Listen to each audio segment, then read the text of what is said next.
Mis amados hermanos, buenos días. A un grado en Hermosillo, pero a la luz de la palabra, sostenidos por su palabra, seguimos firmes hacia adelante, no haciendo estragos en la vida espiritual, ni el frío ni el calor.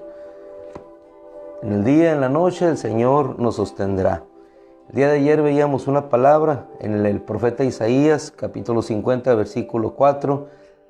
Decía el profeta en un contexto mesiánico: el Señor Dios me ha dado lengua de discípulo para que yo sepa sostener, dice la Escritura, con una palabra al fatigado, para que yo pueda sostener con una palabra al fatigado. Precisamente el título que nos guía hoy es Sostenidos por su palabra. ¿Y qué es lo que nos sostiene? En un momento de necesidad, en un momento de aflicción, en un momento de prueba, más que la ayuda que pueden ofrecer los amigos de Job, más que el socorro o el auxilio que puede ofrecer alguna persona, somos sostenidos por la palabra.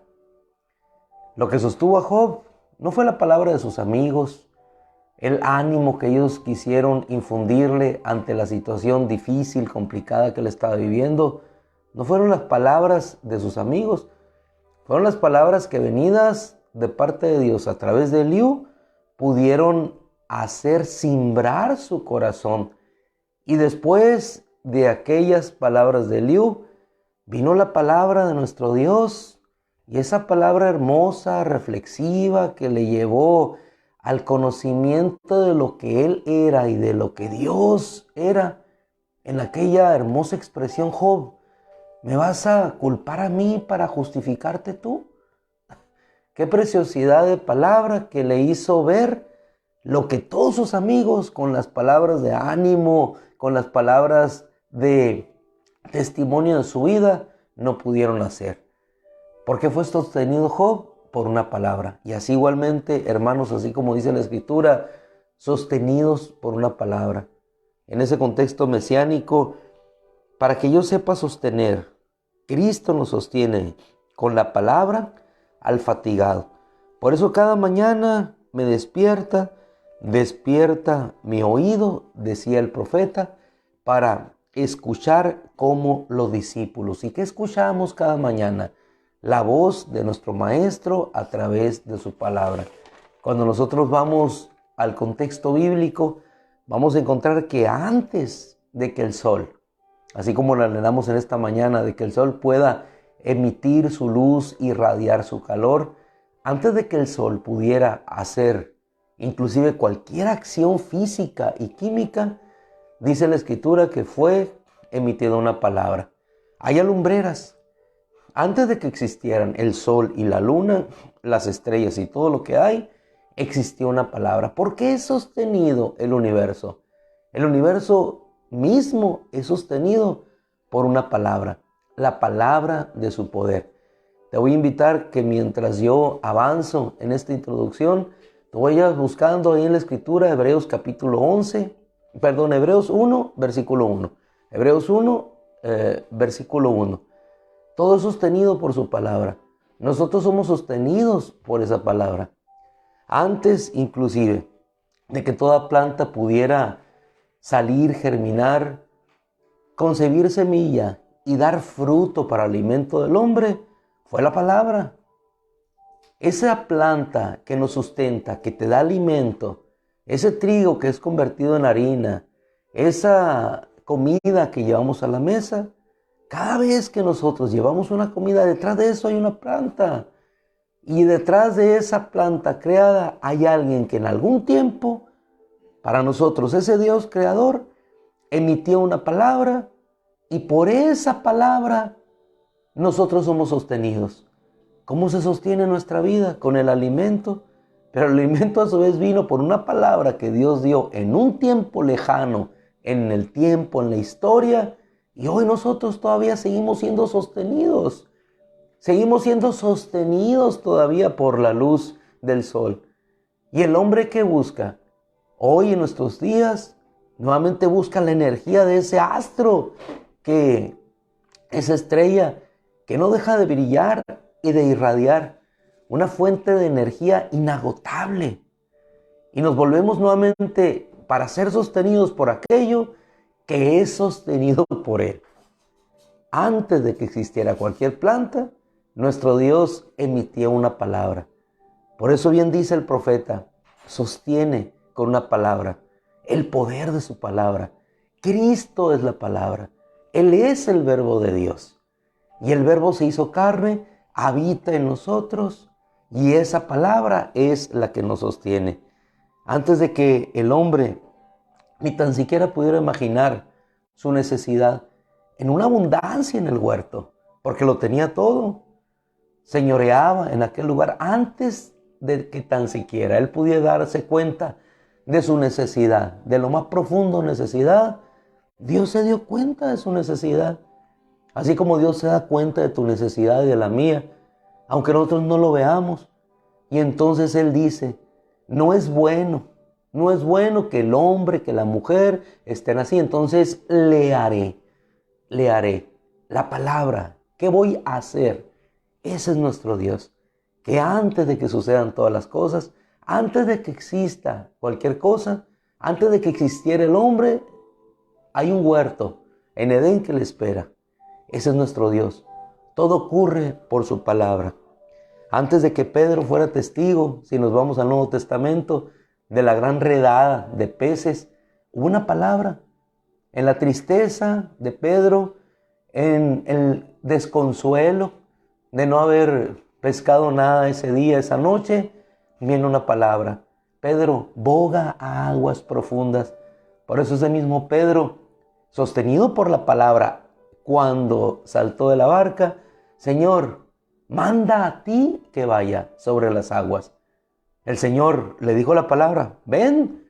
Entonces él pudo ser sostenido en el agua por la palabra de nuestro Dios. ¿Por qué somos sostenidos tú y yo?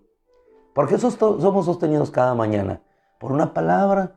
Probablemente este día no pintaba de la mejor manera, no dibujaba sus bocetos de la mejor forma. Sin embargo, ¿qué te sustenta, hermana? ¿Qué te sustenta, hermano?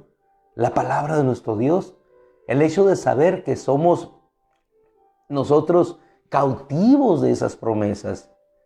Antes de que Pedro pudiera ver aquella gran redada de peces y que igualmente pudiera compartir de aquello que recibió al ver la abundancia y llamar a los otros, vengan, porque no solamente hay para mí, para nosotros, hay para ustedes también. Entonces las barcas se llenan. ¿Qué fue posible que hizo que aquellas barcas pudieran ser llenadas? Y si hubiera llegado una tercera, se hubiera llenado igualmente. Pero suplió hasta esa necesidad. Se desbordaban, se hundían las barcas a causa del peso de la gran redada que ellos habían capturado. ¿Por qué? Y todo vino por una palabra.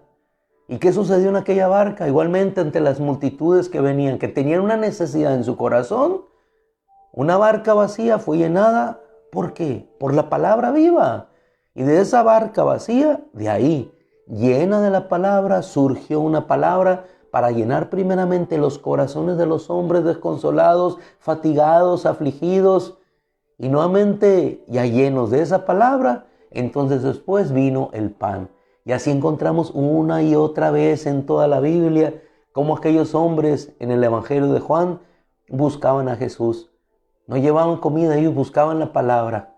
Iban buscando el pan que permanece para siempre. Iban buscando un encuentro con Él. Y llegan, se encuentran con Él y el Señor dice, no podemos despacharlos a estos. Es tarde ya. ¿Qué vamos a hacer? ¿Qué vamos a hacer? Entonces recogen de aquellos panes, de aquellos peces, y hay alimento para sus almas. ¿Por qué son sostenidos? Por una palabra de Cristo, el Mesías, nuestro Rey, nuestro Salvador, que ora al Padre, y por su palabra en bendición, todos son alimentados mientras ellos descansan. Sostenidos por su palabra. Antes de que Jairo pudiera ni tan siquiera ver nuevamente a su hija, que se sentaría a la mesa, correría por los patios vería su crecimiento antes de que él pudiera ver tan siquiera nuevamente a su hija sentada o abrazándole. Hay una palabra que Jairo le dice: no temas, Jairo, no temas, tu hija vivirá. Y Jairo sigue caminando, a pesar de lo que le dicen, a pesar de lo que se encuentra delante. Tu hija ha muerto, no molestes más al maestro. Confía, Jairo, tu hija vivirá. ¿Qué sostuvo a Jairo en el trayecto del encuentro con Jesús al trayecto a su casa? Una palabra. Una palabra es la que nos sostiene. Una palabra es la que sostuvo a aquellas dos hermanas cuando, entristecidas por la muerte de su hermano Lázaro, llaman a Jesús. No vino, pero cuando vino, la respuesta de Jesús fue clara. Marta, María, más a Marta, que fue la que salió de inicio, tu hermano resucitará. Y antes de que ellas pudieran ver a su hermano nuevamente reír al lado de ellas en su mesa, nuevamente reencontrarse con él, una palabra: Marta, tu hermano resucitará. Tu hermano resucitará. Porque yo soy la resurrección y la vida. Antes de todas las cosas es una palabra. Y es la palabra que nos sostiene. ¿La palabra de quién? La palabra de Cristo nuestro Señor. Está usted entonces en Hebreos capítulo 1, versículo 1. Y haciendo una apología, es decir, una defensa, el escritor de Hebreos, ¿de quién es Cristo? El creador de todas las cosas, dice: Dios habiendo hablado, hace mucho tiempo. Los antiguos vieron los milagros de los profetas, pero a ellos no les habló el Cristo. A ellos les hablaba Dios por medio de los profetas. Les habló por medio de la Escritura, les hablaba por medio de los reyes, les hablaba por medio de los jueces.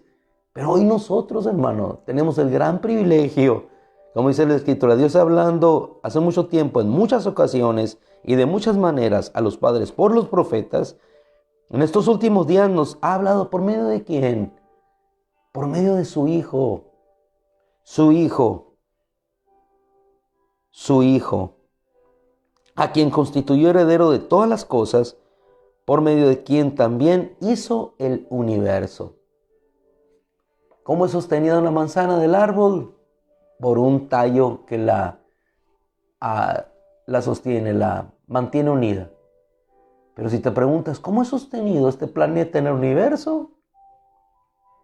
¿Cómo es posible que nuestro planeta sea sostenido en el universo si nosotros, aún con toda la tecnología, no podemos hacer sostener una piedra en el aire? El hombre, con todo su conocimiento, ni tú ni yo podemos hacer sostener un aparato en el aire. Pero él, con su poder, con su conocimiento, no solamente hace que se sostenga Pedro sobre las aguas, sino que hace que el sol se mantenga suspendido en el universo. Si él sostiene el sol, sostiene las Pléyades, sostiene el Orión, sostiene todo en el universo. Un Júpiter, planeta enorme, ¿acaso no puede sostener nuestra vida? ¿Acaso él no rompe sus leyes para naturales poder caminar sobre las aguas, para poder abrir los mares? ¿Acaso no lo hace? ¿No rompió la ley natural de la putrefacción de un cuerpo para sacar vivo a Lázaro? Por una palabra: Lázaro, ven fuera. Y su palabra tuvo efecto y tuvo el poder. Sostiene todas las cosas con la palabra de su poder. Versículo 3. Él es el resplandor de su gloria, la expresión exacta de su naturaleza, y sostiene todas las cosas por la palabra de su poder. ¿Qué poder hay en su palabra? Que sea la luz y fue la luz. Produzca la tierra seres vivientes, produzca en las aguas multitud, vuelen sobre los cielos. El hombre no pudo sostenerse en los aires sino hasta después de 1800, cuando los hermanos Wright pudieron inventar el aeroplano. Y para ese entonces, un pequeño colibrí se sostenía en los aires. Una pequeña libélula podía volar a mayor velocidad que uno de esos aparatos. Él sostiene todas las cosas con la palabra de su poder. Así es que, descansando nosotros, hermano, en esa palabra, como bien decía nuestro hermano Lucas, en aquella narrativa del Evangelio, nuestro Señor, cuando se habrían de cumplir los días de su ascensión, con determinación afirmó su rostro para Jerusalén. ¿Por qué? Porque hay una palabra que le sostenía, hay una palabra que mediaba entre su situación y el futuro que le esperaba. Y el futuro, dice la Escritura, no dice aquí era la cruz. Mientras se habrían de cumplir los días de su ascensión, no era la cruz, era lo que estaba detrás de la cruz. Y más allá de la situación que tú estás viviendo, hermana, hermano, en estos momentos hay una ascensión, es decir, hay un levantar. Después de una caída está un levantar. Después de esto que estamos viviendo en Jai, una aparente derrota, no hay sino una victoria más allá, cumplida en el propósito de Dios. ¿Por qué? Porque el Génesis 2 nos dice, cuando hubo terminado todo, Dios descansó. Filipenses 1:6, el que comenzó en ustedes la buena obra, la perfeccionará hasta el día de Cristo. Pocas palabras, completará su obra, entonces descansarás. ¿Cuándo vendrá tu descanso? Cuando Dios complete su obra. Si no hemos descansado todavía es porque la obra no está completa, pero la obra continúa, sostenida por la palabra de nuestro Dios. Así es que reposemos en Dios, descansemos en Dios. Este frío pasará definitivamente porque el sol se levantará. Y la aflicción pasará porque el sol de justicia, Jesucristo nuestro Señor, Él se levantará. En Dios, decía el salmista, que tenemos texto en pantalla, haremos proezas. Él hollará a nuestros enemigos. Porque si Él por nosotros, ¿quién contra nosotros? Así es que despojémonos de todo peso, de todo peso que nos asedia y corramos con paciencia esta carrera que tenemos por delante. Padre, te damos gracias en esta mañana. Te damos gracias por el frío, te damos gracias por el calor, Señor, porque no dependemos ni del frío ni del calor. Somos sostenidos por ti. Gracias, Padre. Nos encomendamos a tu gracia en este día y confiados en ti salimos afirmando nuestro rostro, confiados en que sostenidos por tu palabra vamos, Señor. Una palabra que nos lleva a la eternidad, en la fuerza y en el poder de estar en aquel que hizo todas las cosas, que creó el universo, sostiene ese universo y nos sostiene a nosotros. Gracias, Padre, en el nombre de Cristo. Amén. Mis amados hermanos, que el Señor les bendiga. Mi hermana Soledad, mi hermano Ernesto, mi hermana Bere, todos aquellos que firmes, constantes, seguimos animados en la gracia y por el poder de nuestro Dios. Ay, Padre, mis amados hermanos, no podemos ver mucho aquí quienes estamos conectados, pero yo les bendigo. A ver si el día de mañana empezamos a seleccionar un hermano, le damos la bienvenida a todos y así lo hacemos posteriormente. El Señor les bendiga, buenos días, feliz martes, en la gracia de Cristo.